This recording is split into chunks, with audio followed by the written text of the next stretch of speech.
related to the entrepreneurship. So now, our next speaker, Dr. Vikas Gite sir is with us, and I will request Dr. Shrikant Tare sir to felicitate Dr. Vikas Gite sir.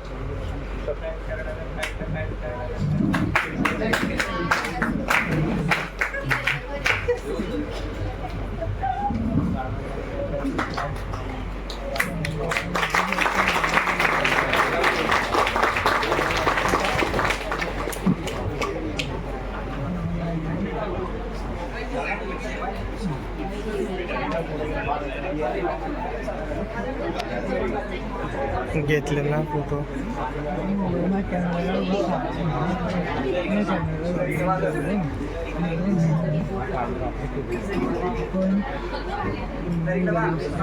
घेतला photo विचारत थोडा वर घ्या अजून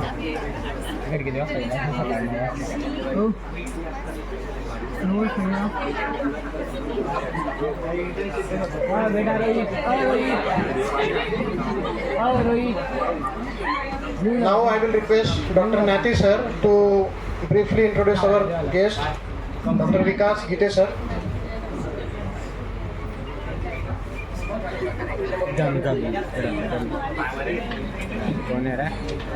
So totally concentrate our extremely versatile and dynamic personality along with us. So let me introduce about our another guest lecturer, Dr. Vikas Gite sir. Dr. Gite sir done his MSc degree from KBC NMU Jalgaon in 1999. Dr. Gite sir cracked the ACT exam, State Eligibility Test. It is the most important examination to become professor in the university from University of Pune in 2001.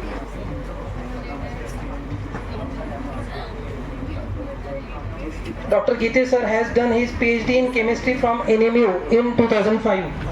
Dr. Gite sir done his post-graduation in DIPR, Diploma in Intellectual Property Rights from Indira Gandhi National Open University, New Delhi in 2021. Dr. Gite sir also obtained the post-doctoral research fellowship from South Korea University. That is one of the important and highest degree. Sir is having vast research experience, industrial experience and technical experience and teaching experience also. Under the Dr. Gite sir guidance, 40 students obtain PhD degree and 4 students pursuing PhD. Dr. Gite sir having Google citation index is 2349. That means these 2049 students are or authors are visited to read their research publications. Dr. Gite sir having 69 research publications, 54 research paper presented in various conferences, 10 books are written and 3 patents are registered.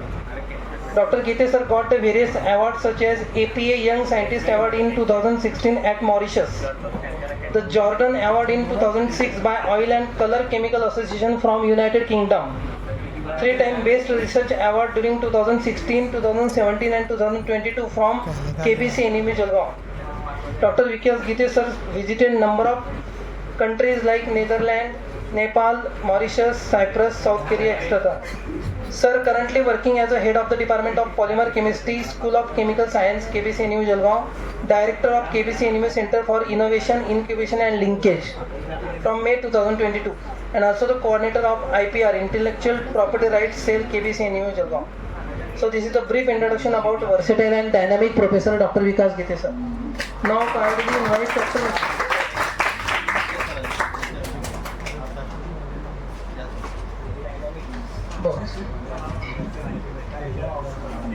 मला क्षमा करा, मी तुम्हाला इंग्रजीत सगळं जर कळलं नसेल तर मी सरांनी जे सांगितलं थोडक्यात मराठीत सांगतो. हा काय प्रकारे तुम्ही समजून घ्या आणि आपण त्या दिशेने जावं ह्याचा प्रयत्न करा. तुमच्यापैकी बहुतांश जण एक डिग्रीचा कागद हातात घेऊन फक्त बाहेर जातात, है ना. तुम्ही किती सिरियस आहात हे मला सांगायची गरज नाही, तुम्हाला प्रत्येकाला ठाऊक आहे. एका प्राध्यापकाच्या हाताखाली 14 जणांनी PhD करणं सोपं काम नाही.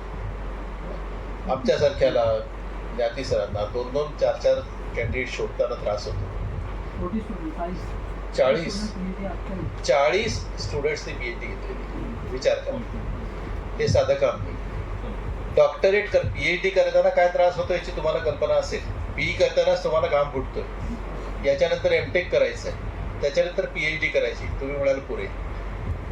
त्यांचं PhD नंतर पोस्ट डॉक्टर आहे, त्याच्यानंतरचा आणखीन अभ्यास, त्याचं थिसिस लिहिणं. आणि तो थिसिस म्हणजे असं नाही की इथे केलं, इंटरनलला दाखवलं, 50पैकी 49 मार्क्स आले, असं नसतं.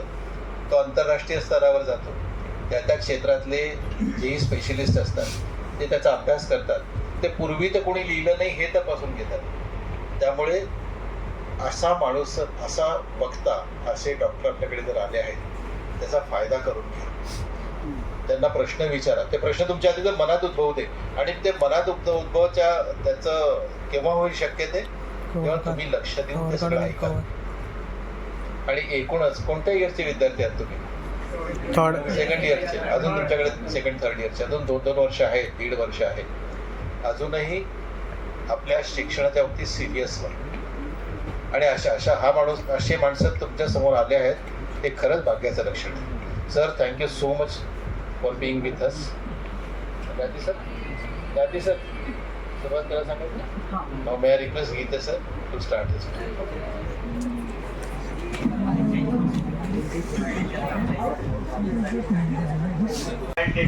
दोघांचंही पेटंट घेता येत.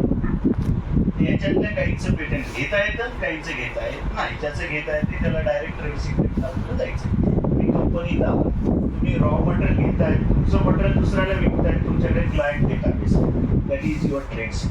तुम्ही इंडस्ट्रीत गेल्यानंतर तुम्ही सांगितलं yes sir I know IPR. तुम्हाला पहिल्यांदा नॉन डिस्क्लोजर ॲग्रीमेंट साईन करायला लागतं. तुम्हाला ते माहिती असलं पाहिजे की माझा कोणीही आला की हे करायला, डील करायला कंपनीवर, याच्यावर साईन कर, नंतर डील कर. हे माहिती असलं तरी पुरेसं आहे तुम्हाला. तुमची कंपनी IPR माहिती म्हटल्यानंतर त्यांना माहिती की NDA काय असेल, किंवा ते गव्हर्नमेंटला सांगितलं तर समजून जाईल. म्हणून तुम्हाला एम्प्लॉयबिलिटी जास्त चान्सेस आहे तर IPR माहिती असेल.